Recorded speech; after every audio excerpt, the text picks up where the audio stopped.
যে আমাদের সকলকে খুশি রাখার জন্যে সারা দিন ধরে পরিশ্রম করে, তাকে নিয়ে আমার আজকের আবৃত্তি।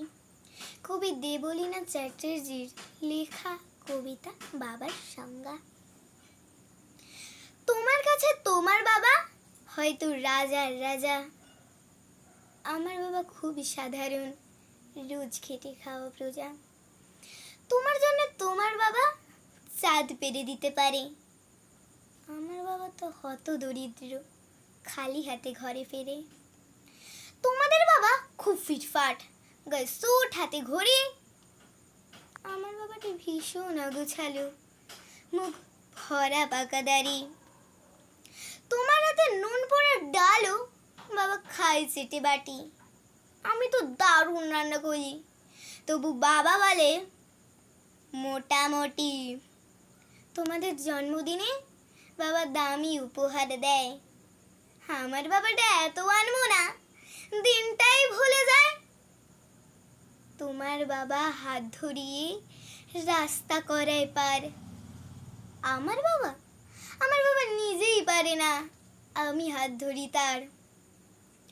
তোমাদের হাতে তোমাদের বাবা খরচের টাকা দেয়, আমি টিউশন করে মাসোহারা পেলে বাবার ওষুধ কিনতে হয়। তোমার বাবা রাখতেই পারে তোমায় ভীষণ সুখে, আমার বাবাও চেষ্টা করে আগলে রাখতে বুকে। হতে পারে তুমি রাজকন্যা আর আমি হয়তো বা দাসী, তবু দিন শেষে আমি আমার বাবাকে ঠিক ততটাই ভালোবাসি। তোমরা বাবা শব্দের যে সংজ্ঞাটা দাও সারা ফেসবুক জুড়ে, ওই চিরাচরিত বাবার উপমা আমায় বড় বিরক্ত করে। আমার বাবা তোমাদের করা ব্যাখ্যার মতো নয়, তাই ওগুলো দেখলে নিজের উপরে বড় অভিমান হয়। তোমাদের বাবা নিজে না খেয়ে তোমাদের মুখে ধরে, এদিকে আমার জন্য তুলে রাখা লিচু বাবা খেয়ে নেয় চুরি করে। বোঝেই না উনি অযশত কথা, বড্ড সরল যেন, তাই তো এমন জটিল সমাজে ভীষণ বেমানানো। শাসন যদিও করে না তেমন, তবে হ্যাঁ খুব ধরে, অথচ বন্ধু মহলে আমার পিছনে আমারই তারিফ করে। আমি নিজেও অনেকে বকাবকি করি ভুল করলে অকস্মাৎ, আবার কেউ ওনার দিকে আঙুল তুললে ভাঙতে পারি সে হাত। বাবা পরীক্ষার সংশয় বলে, হ্যাঁ রে পাশ করবি তো বল, রেজাল্ট বেরোলে ভালো ফল হলে তার দু চোখেই জল। কিছুই করি না তবুও আমায় সারা দিন ধরে বকে, অথচ যখন সবাই বিরূপ ঠিক তখনই পাশে থাকে।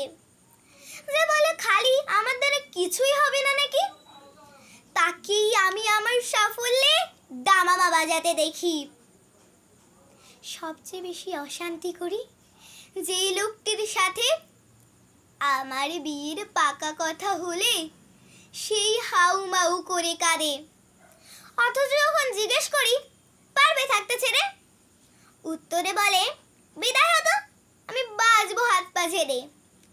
অনুতাপ জমে বুকের গহনে, অভিমান জন্মায়, সময়ের সাথে যদিও আবার সে বরফ গলে যায়। এই পৃথিবীতে সময়ের সাথে কত পরিচয় হয়, হিসেব করে দেখেছি কেউই বাবার মতন নয়। সম্পর্কের সমীকরণেরা রোজ বদলায় মান, তবু প্রথম সারিতে বরাবর থাকে বাবা মায়েদের স্থান।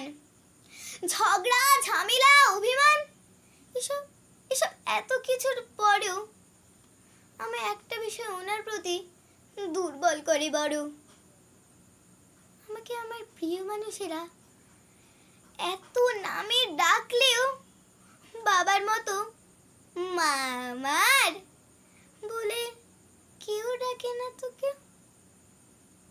নমস্কার।